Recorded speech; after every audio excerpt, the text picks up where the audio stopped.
there. Cool, dude. How about we start how I start all my interviews with your full name and what you do. Okay, no problem. So I'm Tshedza Magugumela from Pretoria, South Africa. What I do is I'm a content and digital creator, and I manage my own company called Peak Productions. With one of my best friends, we've kind of set that thing up. And yeah, in my free time, I like to play golf, Sick. take photos, play NBA, and yeah, just get involved in anything social really. Nice. So we got introduced through a mutual friend through LinkedIn. We had a conversation maybe a week ago. Oh, exactly a week ago now. And Exactly you a told week me, ago, yeah. yeah, and you told me a really interesting story, which I've actually been thinking on a lot. And it was about how you started in this kind of like creative marketing space. So Yeah. I'd love to open with that story because I think the audience will get a lot out of it. So maybe let's start with that, and then we'll just riff from there. Okay, sure. So I went to an all boys Anglican school just here in Pretoria called St. Albans, and my school has always been one that has kind of been a school that thinks out of the box, just in terms of anything they do, really, whether it's how the amphitheater was built or whether they go on basketball tour to Argentina or things like that. So one of the things that came up in about 2013 was the school was kind of stagnating just in terms of its presence outside of the walls. We relied quite heavily on like word of mouth to get boys on seats, as I would say, and our PR club as well.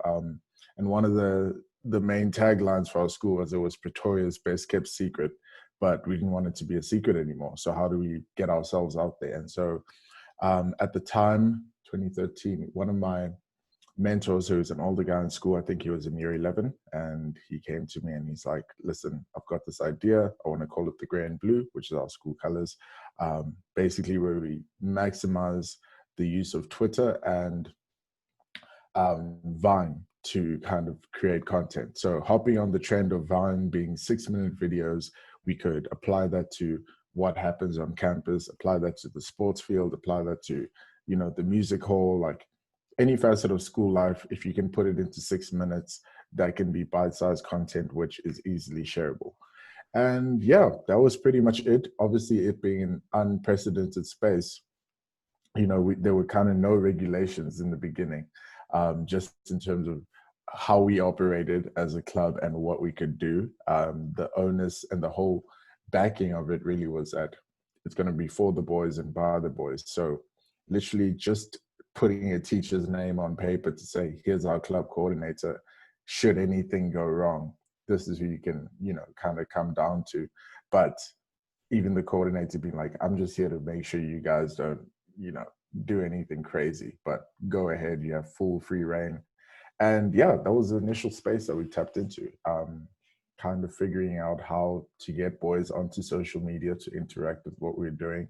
And then eventually, going into YouTube. I think we started off well, especially at the time, having things like the Harlem Shake being quite trendy.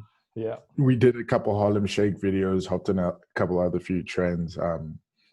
Just to get that initial hype. And then I think it moved more into all right, now what is our purpose using this platform? And that was to bring out content for our school. Yeah.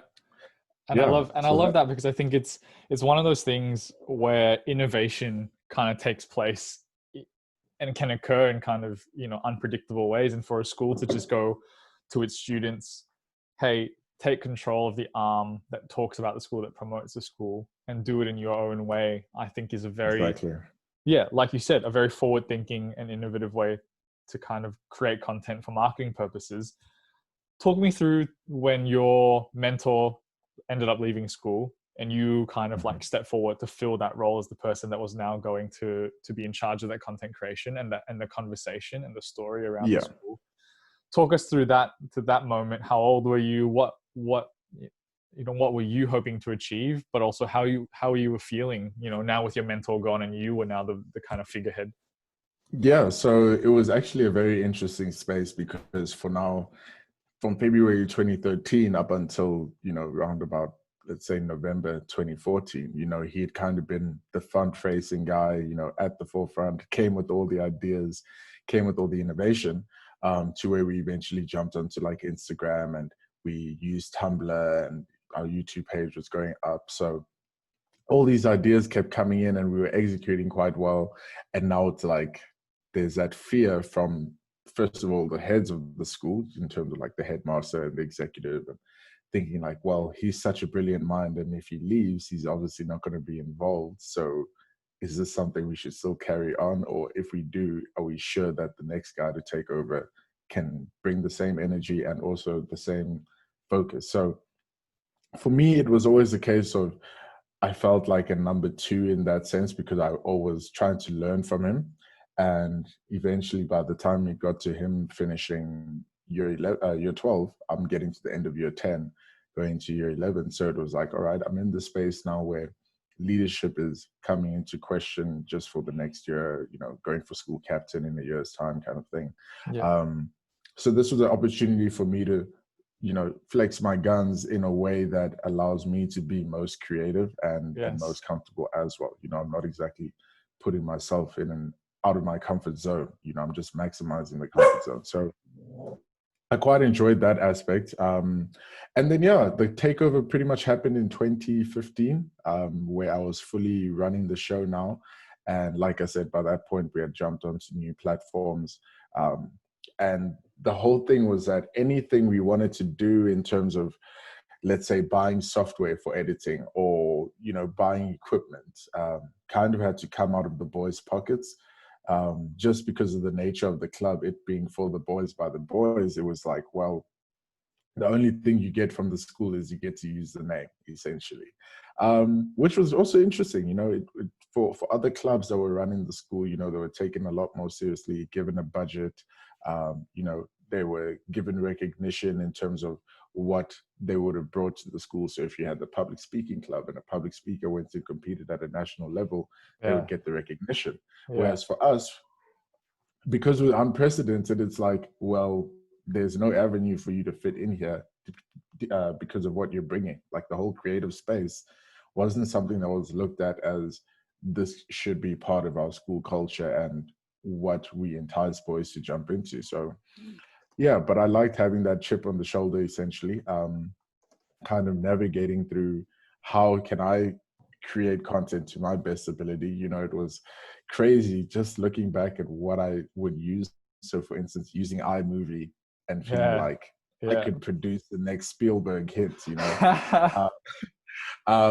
using a GoPro and getting all the, attachments like the chesty and the wrist mount and the pole and, all sorts of mounts to put around the school. It was almost like a weekly thing where, oh, we got a new bag of mounts. Let's just put it everywhere and we can just put our GoPro wherever we want and we can get a good angle, kind of thing.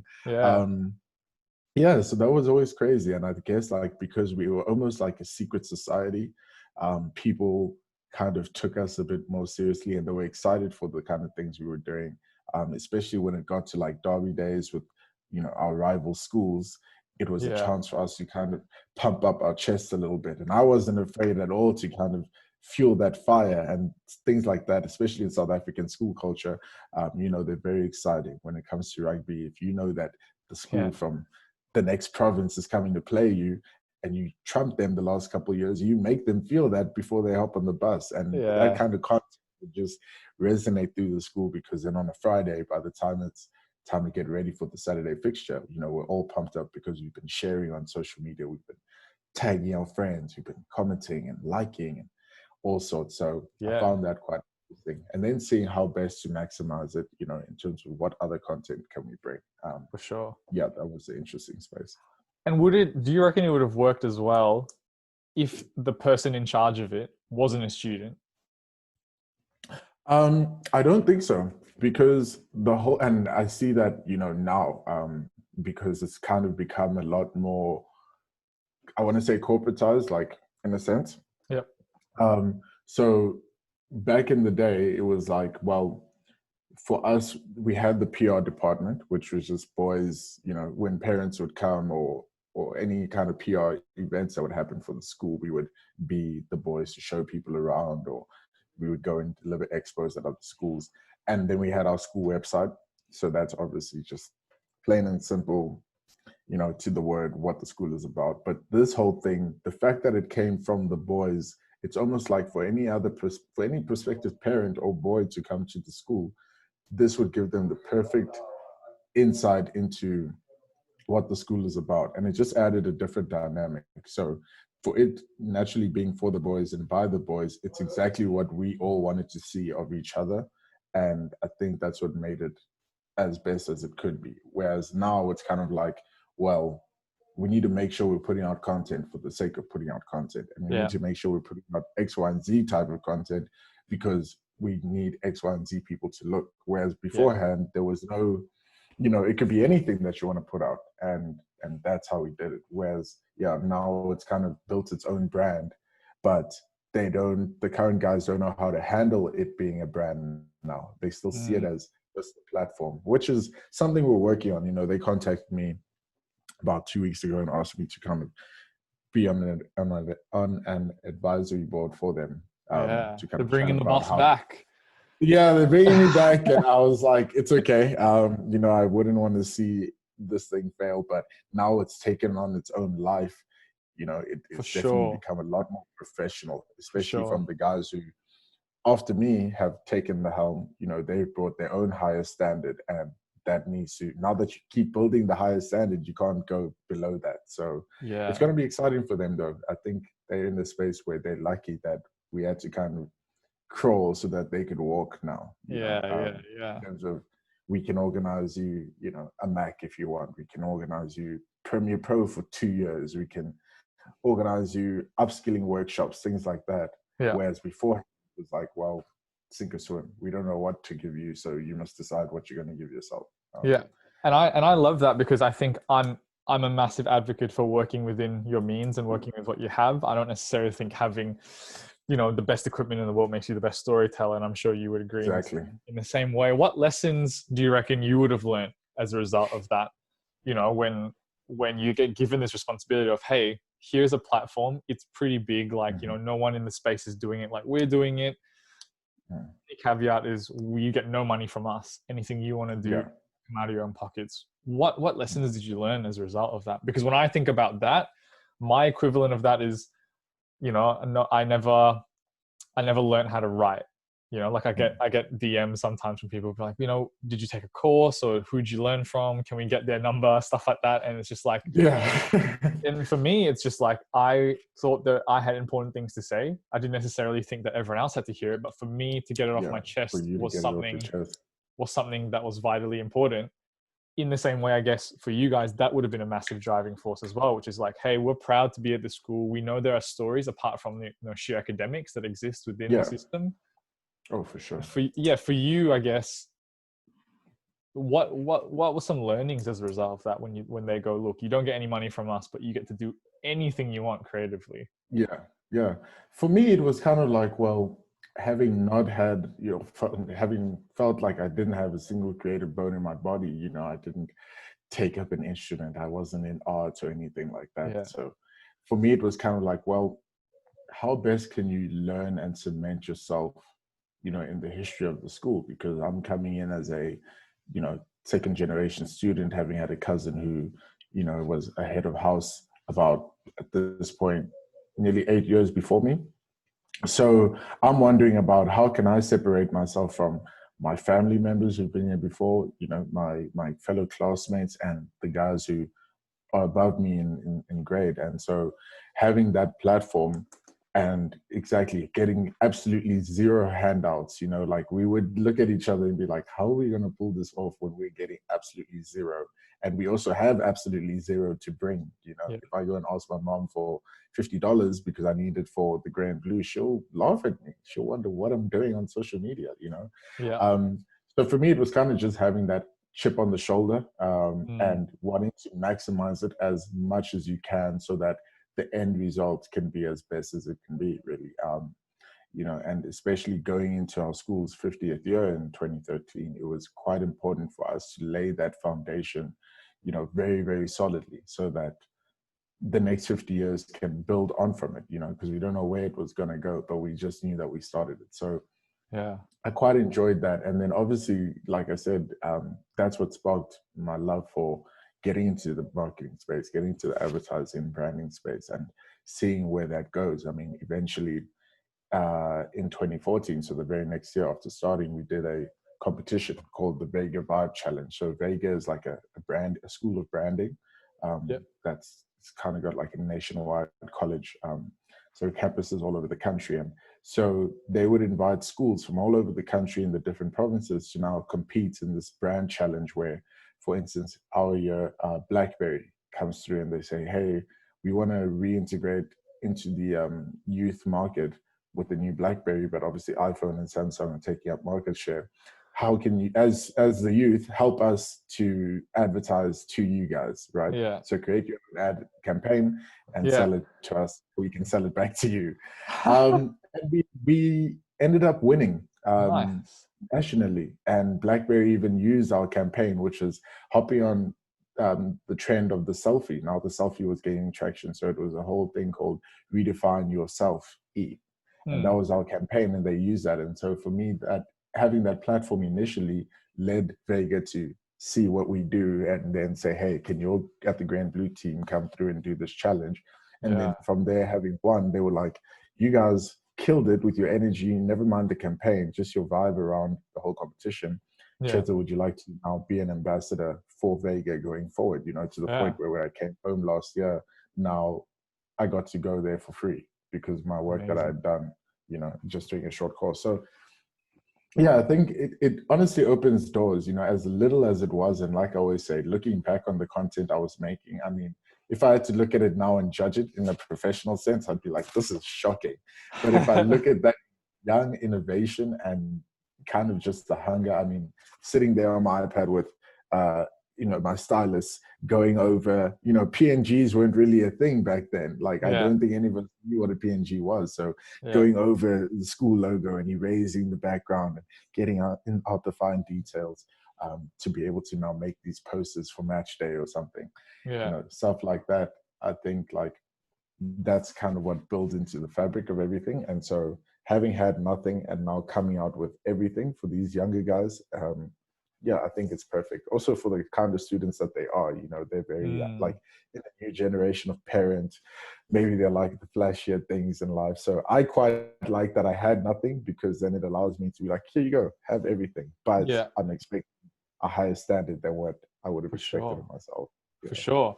And I like you talk about chip on your shoulder, because I feel that I've grown up very much with that attitude of, you know, every time someone tells you you can't, or every time someone tells you you don't have enough to be able to pull it off and stuff like that, it just gives you, it can either make you feel one or two ways, right? First, you can feel some kind of way and go, maybe I can't, and maybe I don't deserve to be able to pull something like this off. Or it makes you the opposite, which is, you know, I'm going to prove that I can pull it off, and then you'll regret what you said. And I think for me, those are massive things, those chips on your shoulders, and it's such like a fuel for my fire, which I've, you know, after a couple of conversations, I get a sense that it's also a fuel for yours.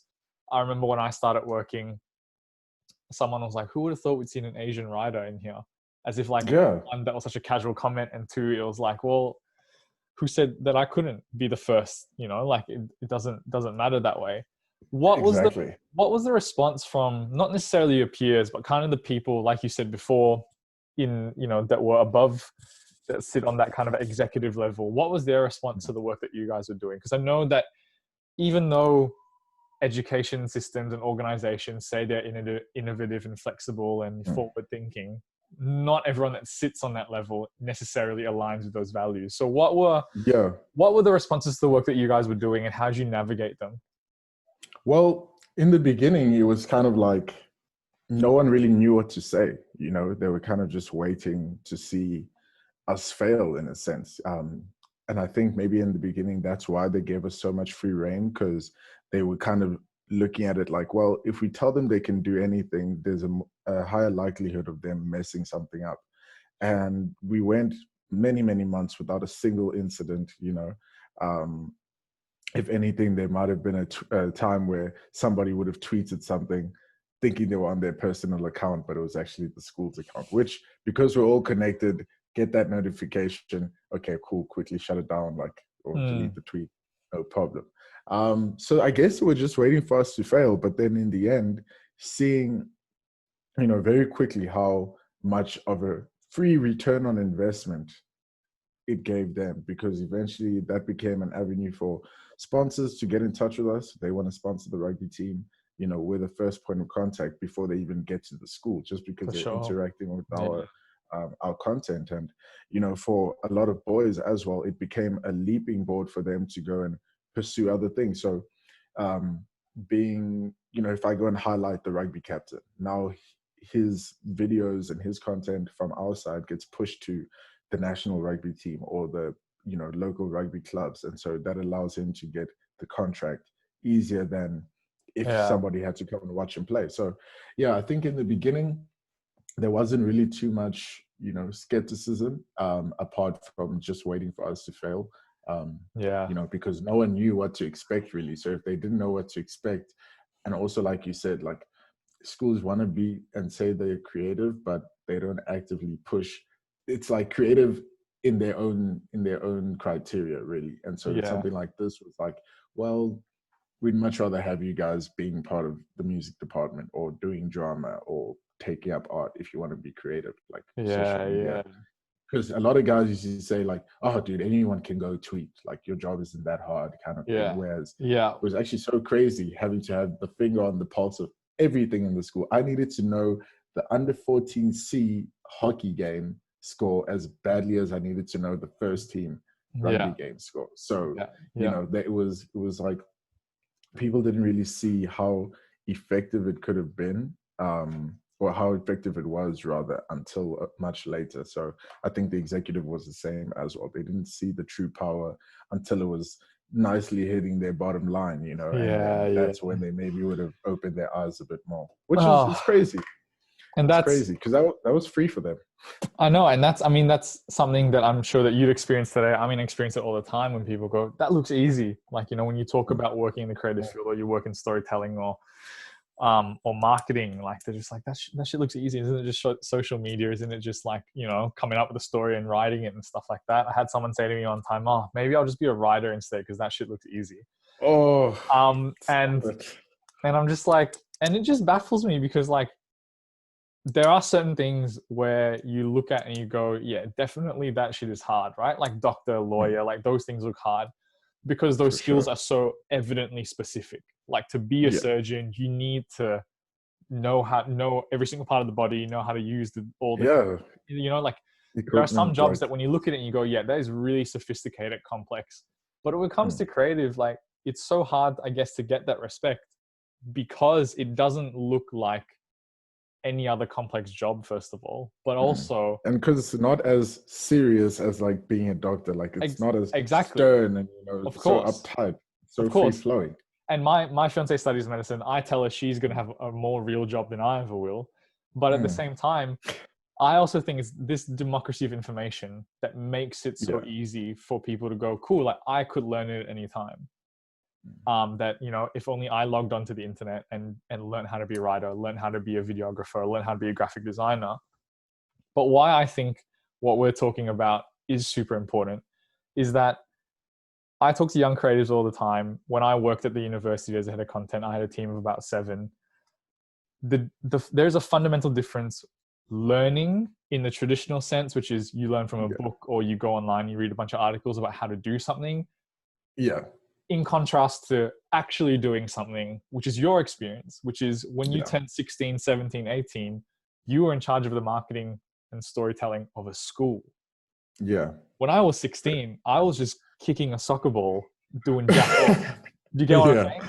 And I get you. And I think that is such an important lesson for people to understand, is that, yes, theoretically, me like flipping through pages, taking notes, writing a story is easier than having to learn all the statutes of law and to become a lawyer.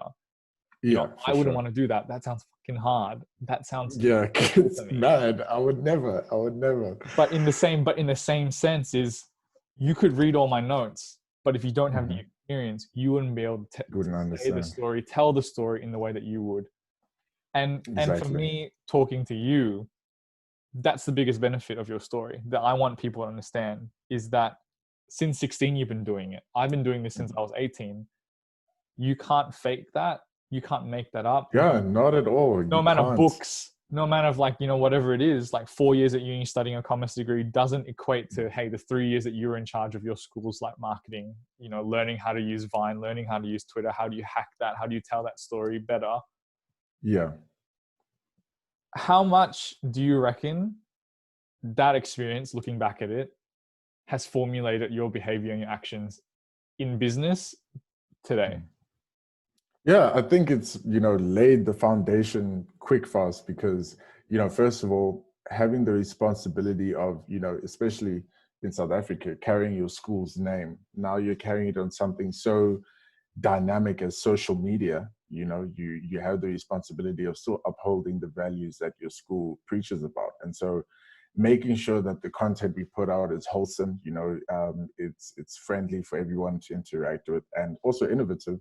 It's a big ask, especially being young at 15, 16 and not really understanding the bad side of social media. I think Yeah. it was good that I got that experience, because now I navigate through social media with ease.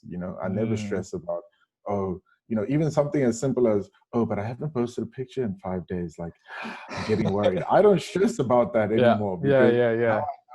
there's levels to it. And when it comes to what I'm doing in terms of holding up my brand or holding up the school's brand, I think it just gave me that sense of security to know that, okay, what we're doing on here is focused, it's concise, and it's what aligns with us as well as the boys. So and then as well, being able to learn how to hack the platforms, being able to see what trends, being able to learn how to watch trends and learn how to watch engagement and how valuable engagement is, because we could post every day if you want it, but if no one is interacting with it, what's the purpose? Yeah. Until eventually we get to a stage where every single time we post, boys are leaving blue hearts. We'll get 500 comments of boys leaving blue hearts. We'll get 300 shares of boys posting it onto their stories, or Yeah. sending it to their friends or whatever.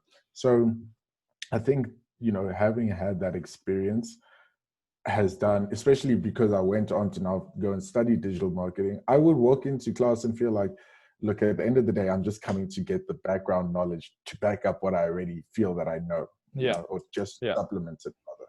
And that's the one thing that I've said to my friends, like when they ask me, but dude, we all just are finishing uni.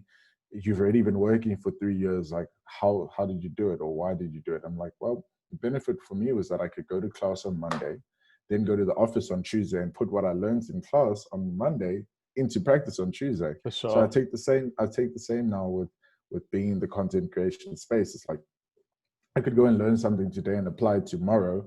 I feel that a lot better than if I had to wait the 3 years just to put it into practice, kind of thing. So I 100%. always value that actual practical experience over anything, really. Because And it's like swimming. You don't read a book on how to swim. Yeah, 100%. You're not watching YouTube videos on how to swim while you practice in your bedroom. You got to go to the pool and just swim and work it out. Exactly.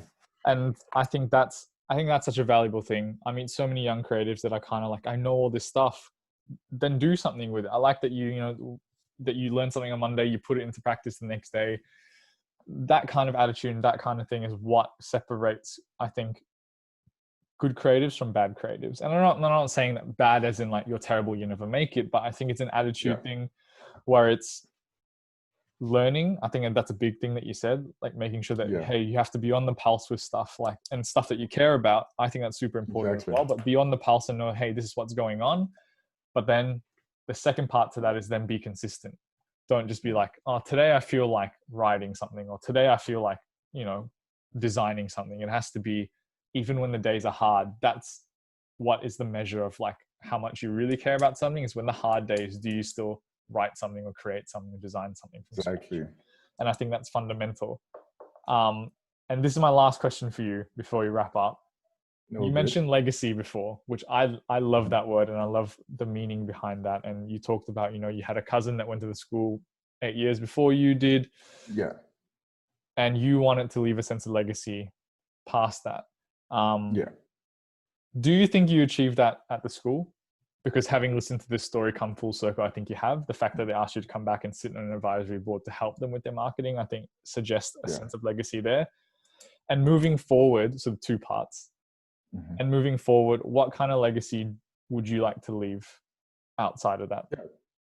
So I definitely think I left a legacy. You know, I eventually went on to become deputy school captain, so I had a much greater influence, you know, and part of that was built on from being innovative in the beginning years of school. My God, school captain too, so.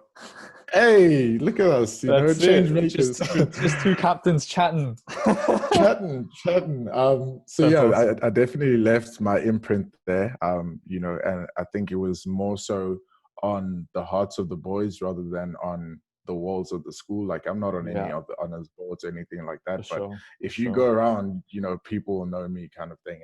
And I quite value that I still have that connection, because a lot of guys would leave school and be like, okay, I was there, I'm done. Like, don't chat to me about it. Whereas I like to feel that giving back, you know, isn't just for me, but it's for the boys. You know, I want them to be able to have the same opportunities 100%. And experiences and more. And so going forward now, I think there's, you know, obviously I still want to feel like I'm leaving an impact, and just by starting Peak Productions, you know, filling in that niche in the community and in our city, you know, is something that I'm looking quite forward to, especially once we get back on track. And even in some of the projects we're working on now, I think it leaves a real impact.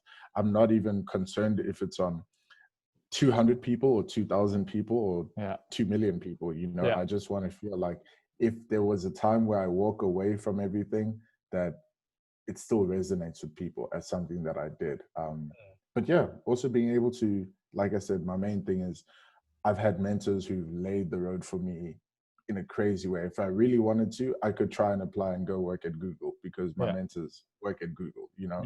So being able to lead the road for somebody to go and say, look, if I really want to get into content creation, all I have to do is call Tshedza. Like, that's what I want to leave behind, because I know the value of having mentors and how they've helped me, and I want to do the same. And I feel like I am doing that on a daily basis. So that's where I want to end it off eventually one day, and be like, I was just that accessible guy that knew how to get ahead and could help others as well. My guy. Well, Tshedza, thank you so much for your time. You've definitely left an imprint on me. I've enjoyed our conversations. I've enjoyed the stories, and I think, for sure, it's been fun. And I really think that anyone that listens this far, who knows how many people listen, because like you said, if it's 2 to 200 to 2 million, doesn't really matter at this point. But I think especially for young creatives, your story, your energy, the attitude, I think is on point. And I can't thank you enough for taking the time, dude. No, 100%. Thanks so much for having me. It's a great way to start the week. And I'm excited to, you know, carry on with these conversations, and especially excited to be back in that space. So I'm still working on the goal, making sure every day I'm speaking it out into the universe. But yeah, we can definitely continue to chat. And yeah, I'll turn the tables next time and ask you some stuff. That's it. Thanks, brother. All good, my man. I'll chat to you soon. Bye.